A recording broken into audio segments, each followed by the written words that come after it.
नमस्कार बंधु माने आपण केबे ध्यान देइचंती कि आपण दीप जळाइबा परे सळिता केबे पूरा जळी जाए आउ केबे अधा बंची जाए। यह केवल संजोग नुहे, भगवान शिव दीप माध्यम भक्तों को एक गुप्त संकेत देई थांती। सळिता हेउची आमर मनर आईना, आगुन हेउची आमर भक्ति एवं दीप हेउची आम जीवन। आज आम एक आश्चर्यजनक कहानी माध्यम जानिबा दीपर सळिता पूरा जळिबा किंबा बंचिबा आमको कौन संकेत देई थाए। एही कहानी परे आपण जेतेबेले दीप जळाइबे दीप को नूतन चक्षुरे देखिबे। चलंतु आरंभ करिबा एही अद्भुत शिवतत्वर कहानी।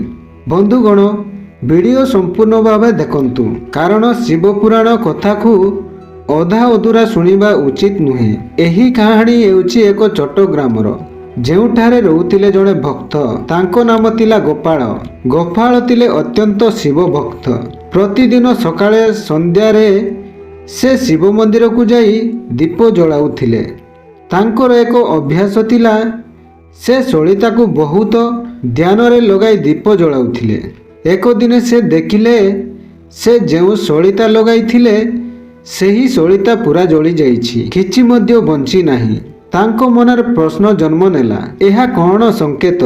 परवर्ती दिन से दीप जळाइले, किंतु एबे सळितार अधा अंश बंची गला।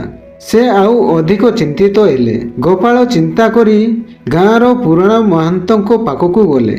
सेही महांत तिले शिव तत्वर गभीर ज्ञानी।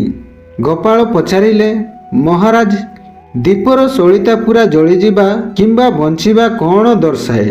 महांत हसी कहिले, बापा, एहा केवल आगुनर क्रिया नुहे, एहा जीवनर आईना। से कहिले, दीप हेउची जीवन, तेल हेउची संस्कार, सळिता हेउची मन एवं आगुन हेउची भक्ति।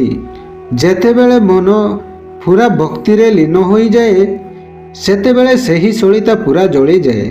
एहार अर्थ तुम भक्ति निष्कलंक, तुम मनरे कौनसी दुष्टता नाही। किंतु जेतेबेले सळिता बंची जाए ताहार अर्थ मनरे अशांति, संदेह किंबा अपवित्रता अछि।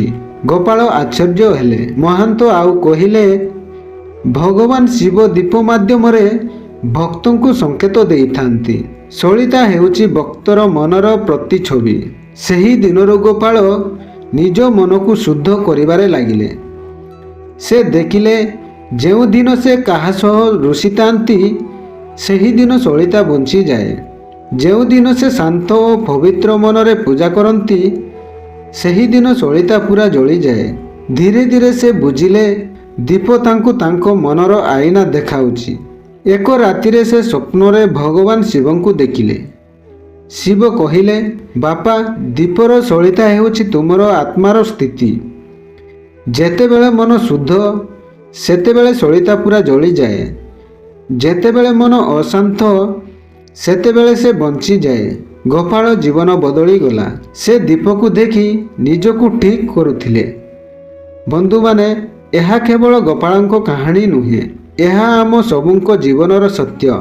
जेतेबेले आमे दीप जळाउछु आमे आम मनर अवस्था को देखि पारू। सळिता पूरा जळी जाए, मन शुद्ध थाए। सळिता बंची जाए, मनरे अशांति थाए। भगवान शिव दीप माध्यम भक्तों को शिक्षा देई थांती। शेषरे मने रखंतु, दीप आमको केवल आलोक नुहे, आम मनर अंधकार को मध्य देखाउछि। बंधु माने, दीप आमको केवल आलोक देउनी, एहा आम मनर सत्य को मध्य देखाए।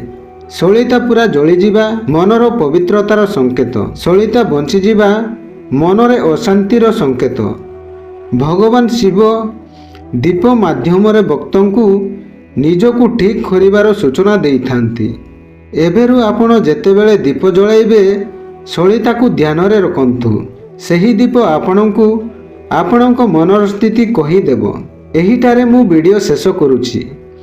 जदि एही कहानी आपणको भल लागि थाए तेबे एहाकु निश्चय शेयर करंतु, जहा द्वारा अन्य माने मध्य एही शिव तत्वर संदेश को जानी पारंती। चैनल को सब्सक्राइब करंतु एवं बेल आइकन को दबांतु एही परी आध्यात्मिक कहानी पाई। हर हर महादेव।